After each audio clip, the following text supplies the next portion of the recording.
नमस्कार दोस्तों, मैं ओमकार ठाकुर सुरहा पब्लिकेशन पे आपका स्वागत करता हूं। एक बार फिर से नए उत्साह नए जुनून के साथ टेंस के सीरीज के दूसरे लेक्चर की ओर मैं बढ़ रहा हूं, जहां पे आपको पहले लेक्चर में introduction of tense, combination of tense पढ़ाया था। उसकी अपार सफलता के बाद मैं अब उसके दूसरे पड़ाव पे पहुंच रहा हूं, जहां पे पहले मैं आपको अनरियल पास्ट या अनफुलफिल्ड डिजायर के बारे में पढ़ाऊंगा कि कैसे आई के साथ आप वर का यूज करते हैं, कैसे ही के साथ आप वर का यूज करते हैं।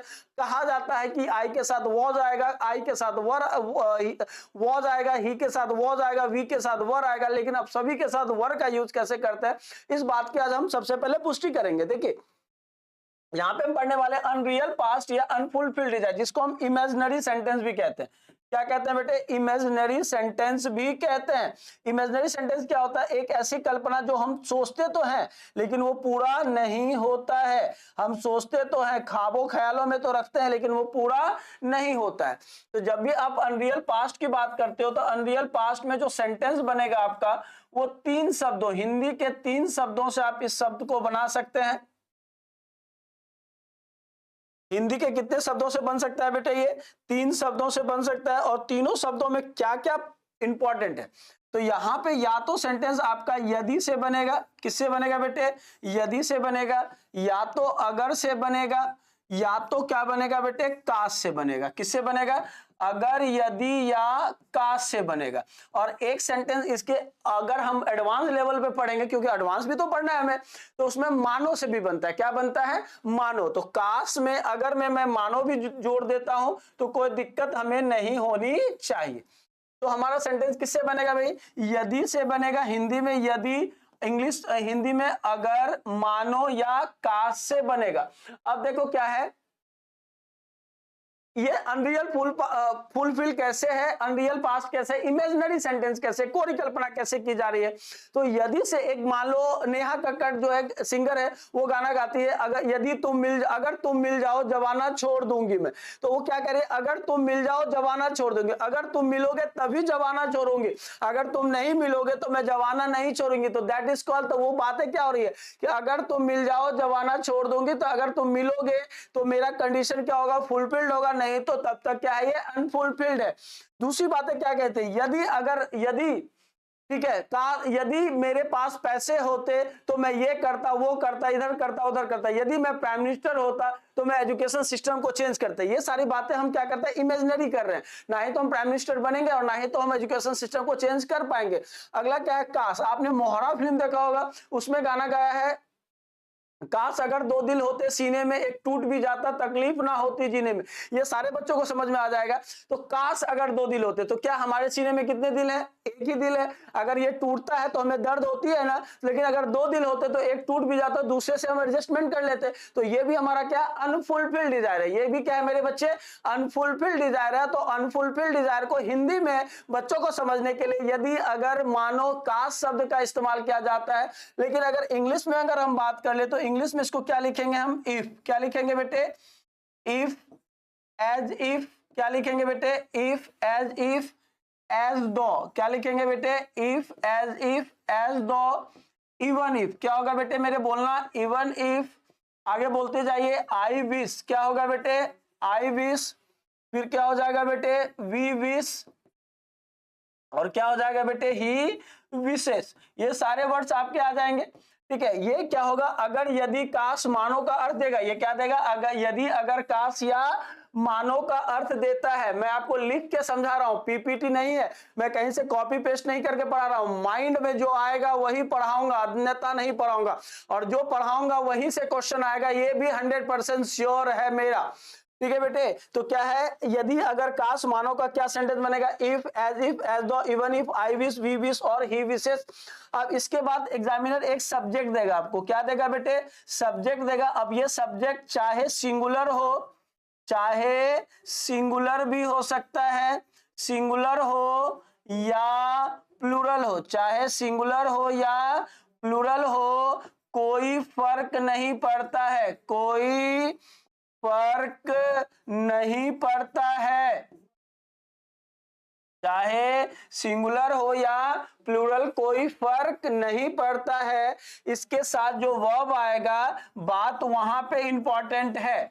तो अगर सेंटेंस में आपके पास if, as though, even if, I wish, we wish, he wishes है, तो यहाँ पे वर्ब अगर या सब्जेक्ट चाहे सिंगुलर हो या प्लूरल कोई फर्क नहीं पड़ता है। अगर वर्ब के रूप में, यहाँ पे कलर चेंज कर लो, अगर वर्ब के रूप में मेरे बच्चे, वर्ब के रूप में क्या है, अगर इज, एम, आर आया है, क्या है बेटे, इसको ऊपर लिख देता हूं, ज्यादा सही रहेगा।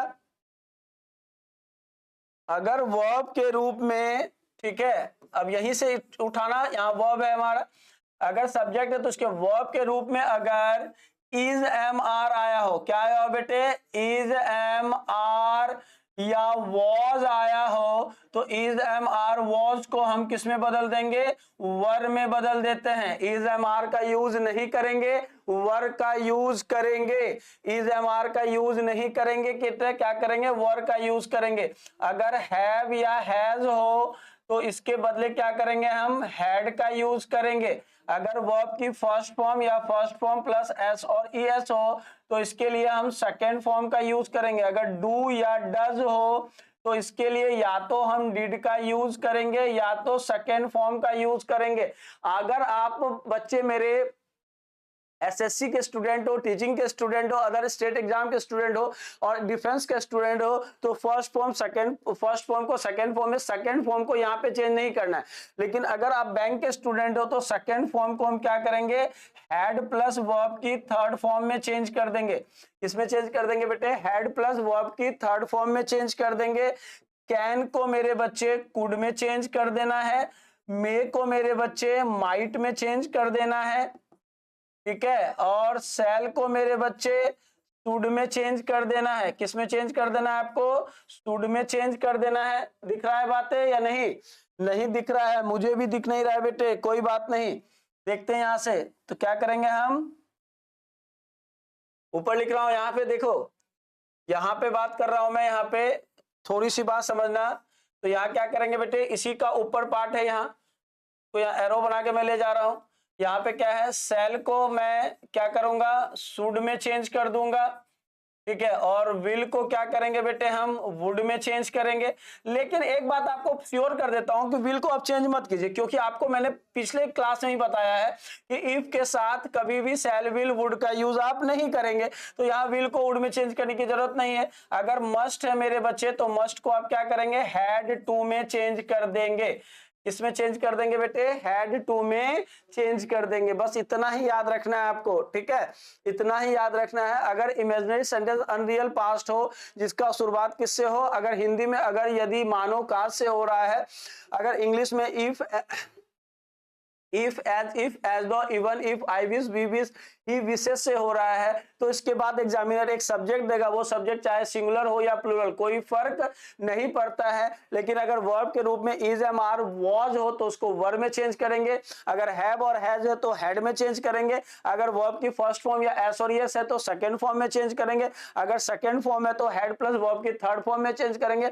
अगर कैन है तो कुड में चेंज कर देंगे, मे है तो माइट में चेंज करेंगे, और सेल है तो शुड में, मस्ट है तो हैड टू में चेंज कर देंगे। इतनी जानकारी आपके लिए सफिशिएंट है। कितना एग्जाम बनाना है आप बना लीजिए, जितने क्वेश्चंस आएंगे आप सारे क्वेश्चंस आपके क्लियर हो जाएंगे बच्चे यहाँ पे, ठीक है। जैसे एक एग्जांपल देख लो, क्या कह रहा है, कह रहा है if I am the prime minister of India, क्या बोला बेटे मैंने, if I am the prime minister of India, comma,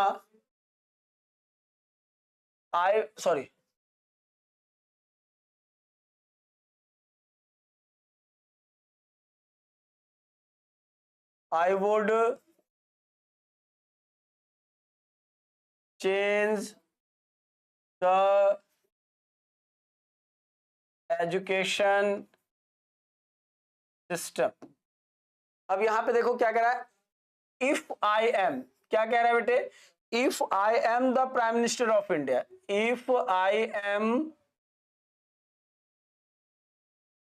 If I am the Prime Minister of India, I would change the education system. अगर मैं देश का प्रधानमंत्री होता, इंडिया का प्रधानमंत्री होता, तो I would change the education, मैं चेंज कर देता। तो अगर मैं होता, तो यहाँ पे बात किसकी हो रही है? अगर की बात हो रही है।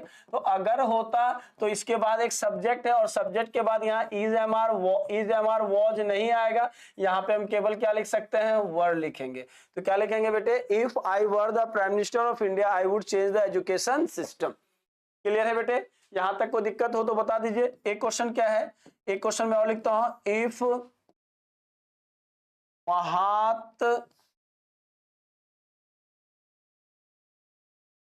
If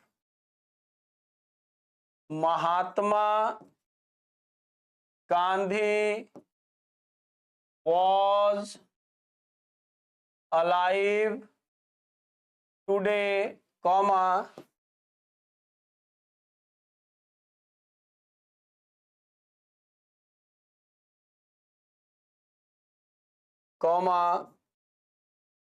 he would cry to see the present condition of India. ठीक है? तो कह रहा है अगर महात्मा गांधी जिंदा होता, तो यहां पे भी बात क्या हो रही है? अगर की हो रही है। और अगर से ये सेंटेंस जो है क्या है? अनरियल बता रहा है, ये कोरी कल्पना बता रहा है, अनरियल पास्ट की बात कर रहा है। तो जब अनरियल पास्ट की बात होगी, इसकी बात होगी बेटे, अनरियल पास्ट की बात होगी, तो अनरियल पास्ट के साथ हम किसी भी सब्जेक्ट के साथ वॉज का यूज नहीं करेंगे, वॉज की जगह क्या करेंगे? हम वर का यूज करेंगे। क्लियर है? यहां तक में अगर कोई दिक्कत हो तो बता सकते हैं सर कोई दिक्कत है।